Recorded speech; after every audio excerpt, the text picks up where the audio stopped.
Bom dia, que a graça e a paz do Senhor Jesus esteja sobre a tua vida. Nós vamos meditar em Josué capítulo 18, versículos 1 a 3. E toda a congregação dos filhos de Israel se reuniu em Siló, e ali armaram a tenda da congregação, depois que a terra lhes foi sujeita. E dentre os filhos de Israel ficaram 7 tribos que ainda não tinham repartido a sua herança.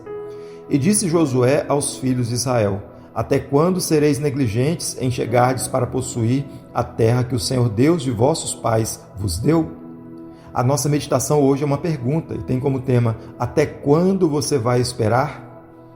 Depois de tantas vitórias, de tantos avanços aqui na conquista da terra prometida, ainda ficou ali algumas tribos que não haviam tomado posse daquilo que Deus concedeu. E esse cenário ele é bastante curioso, pois a promessa estava disponível, o território estava ali bem diante dos seus olhos, mas estava faltando atitude. Então Josué vai confrontá-los com essa pergunta: até quando vocês serão negligentes? O fato é que essa mesma pergunta ela atravessa gerações e chega até nós hoje. Mas quantas vezes nós sabemos exatamente aquilo que Deus quer de nós, mas nós ficamos adiando? Quantas áreas da nossa vida estão estagnadas, não por falta da promessa, mas por falta de uma decisão e de um posicionamento da nossa parte? É importante que nós olhemos atentamente para esse texto, pois ele nos chama para que nós possamos sair da passividade e avançarmos com fé em Cristo Jesus. Eu quero destacar aqui alguns pontos importantes. Primeiro, a negligência espiritual nos impede de avançar. O problema daquelas tribos não era desconhecimento, mas a negligência. Eles sabiam que a terra era deles, sabiam da promessa de Deus, mas ainda assim não se moveram. E isso revela uma verdade muito importante. Não basta saber o que Deus quer, é preciso agir. A negligência espiritual ela se manifesta quando nós procrastinamos, adiando decisões importantes, ou quando nós deixamos para depois aquilo que Deus já nos mostrou. Com o tempo, isso gera estagnação e perda da sensibilidade espiritual.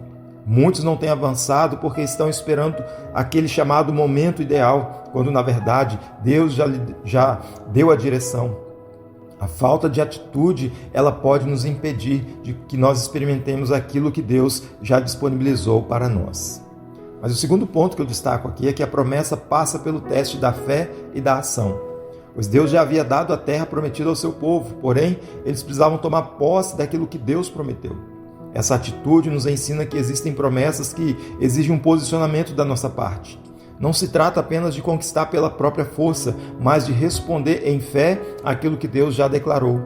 Algumas vezes, nós até começamos no caminho certo. Nós oramos, nós pedimos, nós esperamos, mas nós falhamos quando não damos os passos práticos necessários.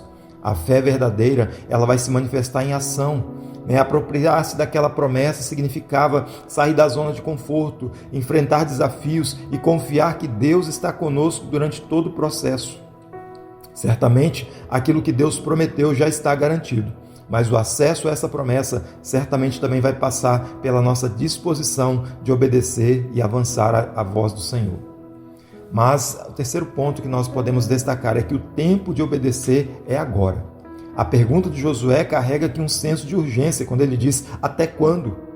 Isso mostra que havia uma demora desnecessária, pois quando Deus fala conosco, Ele espera também uma resposta da nossa parte. Assim, adiar a obediência pode trazer consequências como a perda de oportunidades espirituais e o enfraquecimento da nossa fé. Às vezes nós sabemos exatamente o que nós precisamos fazer, mas nós ficamos protelando por medo ou por insegurança ou até mesmo pelo comodismo. No entanto, o tempo de Deus é sempre o agora da obediência. Deus, Ele não nos chamou para ficarmos esperando indefinidamente, mas para que nós possamos agir no tempo certo. E esse tempo, muitas das vezes, é hoje, é agora, é nesse momento. Quais são as aplicações que esse texto nos conduz? A primeira delas é que nós precisamos identificar quais são as áreas da nossa vida onde nós temos negligenciado espiritualmente a direção do Senhor.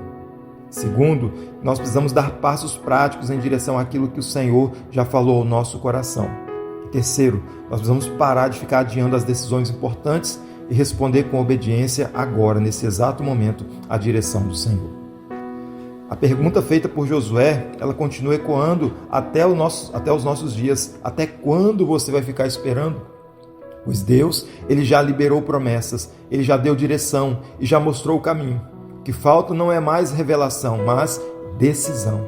Não permita então que a negligência roube aquilo que Deus já preparou para você.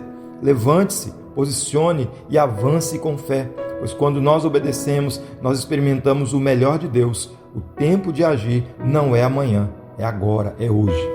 Que Deus possa nos abençoar com essa palavra, em nome de Jesus. Pai querido, nós te louvamos, ó Deus, porque nós somos, Pai querido, sempre alvos do teu amor e da tua misericórdia, Pai.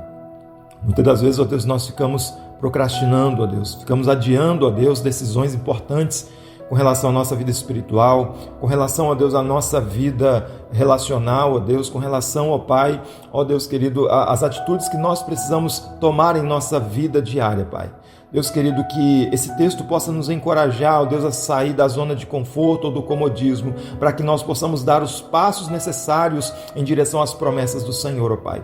Quanta coisa boa o Senhor tem para nós, quanta promessa maravilhosa o Senhor tem para as nossas vidas, ó Deus. E muitas das vezes nós ficamos apenas no campo das imaginações, apenas vislumbrando aquilo que um dia talvez nós poderíamos tomar posse, ó Deus, mas o Senhor já nos prometeu, o Senhor já garantiu na Tua palavra, Senhor, tudo aquilo que é necessário para a nossa vida espiritual, para a nossa vida aqui neste mundo, ó Pai. Então que hoje nós possamos tomar uma decisão de agir, ó Deus, de nos movimentar em direção às promessas do Senhor, ó Pai. E além da oração, e além, ó Deus, da atitude, ó Deus, de ficar esperando, que nós possamos, ó Deus, também nos mover, nos direcionarmos em direção àquilo que o Senhor prometeu para nós. Ajuda-nos, ó Deus, nessa caminhada, nessa trajetória de vida, nessa jornada espiritual, que nós possamos sempre contar com o Teu auxílio, contar com a Tua direção e principalmente, ó Deus, com a Tua presença. Abençoa-nos, ó Pai, hoje e sempre, dando a Tua paz e a Tua graça ao nosso coração, pois assim nós oramos, gratos por tudo em nome de Jesus. Amém. Que o Senhor te abençoe, que esse dia seja um dia maravilhoso e agraciado pelo Senhor. Graça e paz.